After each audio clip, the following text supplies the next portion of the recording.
I was born on January 27, 1756, in Salzburg, a small but culturally rich city in what is now Austria. My name is Wolfgang Amadeus Mozart, and from the earliest days of my life, music was not just a passion, it was the very language through which I understood the world. My father, Leopold Mozart, was a skilled musician and composer, and it was he who first recognized my extraordinary talent.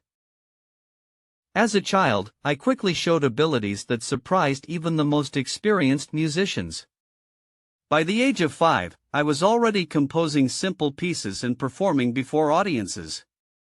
My father devoted himself to my education, guiding me with discipline and care.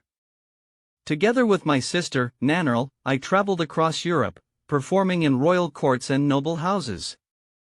These journeys exposed me to different musical styles and traditions, shaping my artistic voice from a very young age. Despite my early success, life as a traveling prodigy was not easy. The constant performances were exhausting, and I often felt the pressure to meet the high expectations of those around me. Still, I continued to grow, learning from every composer I encountered and absorbing influences that would later define my work.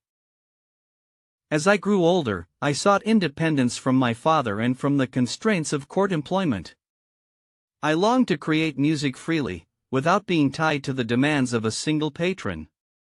This desire led me to Vienna, where I hoped to establish myself as a composer and performer.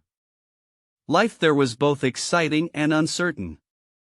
I found success at times, especially with my piano concertos and operas, but financial stability often eluded me. My music became more complex and expressive as I matured. I composed symphonies, operas, chamber music, and sacred works, each piece reflecting my deep understanding of melody, harmony, and emotion. Operas such as The Marriage of Figaro and Don Giovanni allowed me to combine music with drama, creating stories that resonated with audiences on many levels. Although I experienced moments of recognition, I also faced periods of hardship. My finances were unstable, and I struggled to maintain a comfortable life for my family. Yet even in difficult times, I continued to compose with urgency and passion. Music was not simply my profession, it was my purpose. In my final years, I worked on some of my most profound compositions.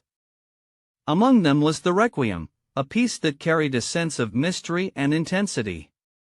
I felt as though I was racing against time, driven by an inner force I could not fully explain.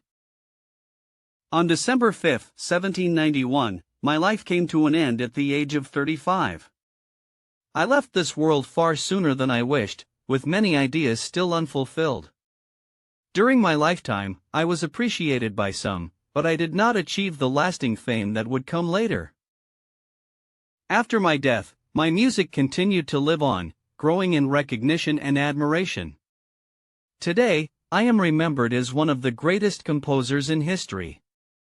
My works are performed across the world, and they continue to inspire musicians and listeners alike.